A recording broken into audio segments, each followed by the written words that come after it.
time for another blog information. Today I'm going to talk about houses, utility houses on the farm from the past.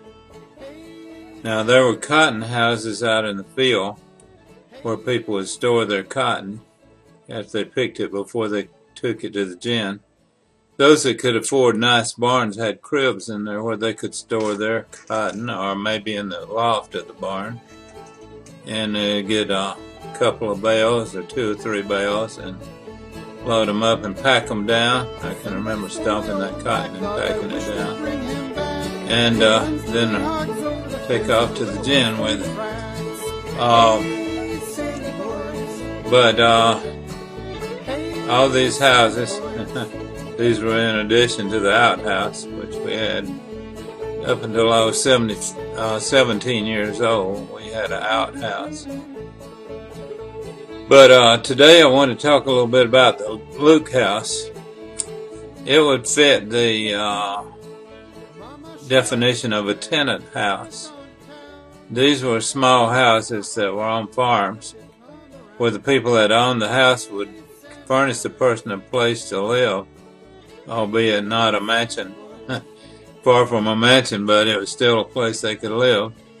And then they would split the profits from the crop with them.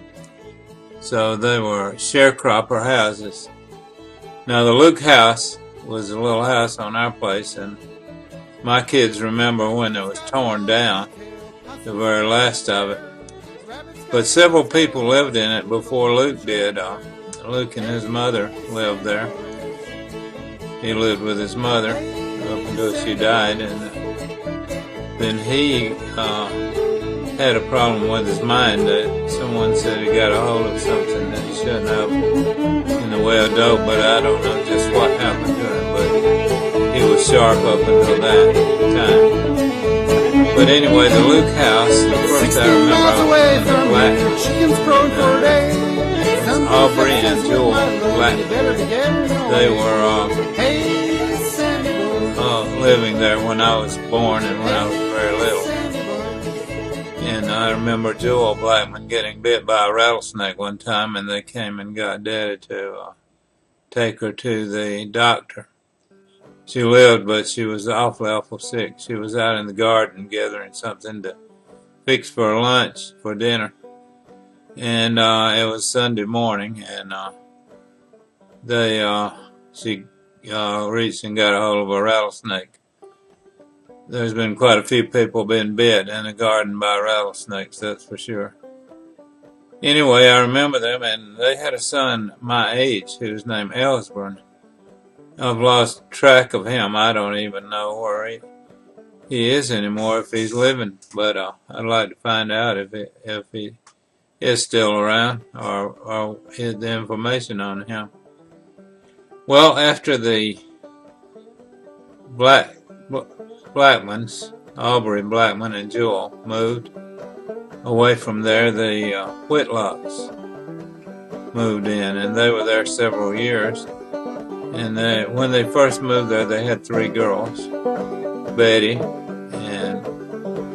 and Mary Ellen and Barbara. And they used to come down and see us, and I remember them playing, and they used to write in my books sometimes with the crayons and things. And they'd kind of get me ticked off a little bit, but that's all right. We were all friendly, and we enjoyed it with being playmates as kids. And Karen Jane Whitlock was born. I'm not sure if it was when they were still living there or after they moved away, but she was the same size, almost the same age as my sister Karen. Yeah. Then they had a son named Junior, one boy. But anyway, they lived there for a while. And then Abdick and Johnny moved there. And they were, he was a really hard worker. He was a black man. Johnny loved to fish. She had a place baited in the creek all year round, and they would had a path going down through the woods to the creek, and we call it Johnny's Hole, and we had a good way to get to the creek because she kept that path trimmed out real well. And they had some granddaughters that lived with them. I think it was Faye, and I can't remember the rest of them's name. There were 3 of them that lived there. Anyway, I spent a many of my time on the front porch down there with Alb in the old house, and he would tell me some fascinating stories. I really enjoyed him, as well as Sam Covington, so I heard a lot of folklore and stories and all kinds of stuff that I would never have got if I had not known them. They were very instrumental in my life. Anyway, Al, Dick, and them lived there several years, and they moved away.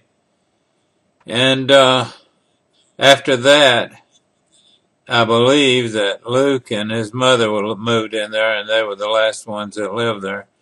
They lived there several years, and I used to fish and hunt a lot with Luke. And I plan to continue with this series and talk about some of our adventures there. So I hope this will be interesting. Let me know if you like it or don't like it and what I could do to improve it. So have a good day. Looks like we're going to get some rain. I got part of my garden planted today. I'm tired out. Anyway, have a good one, and we will catch you next time. God bless.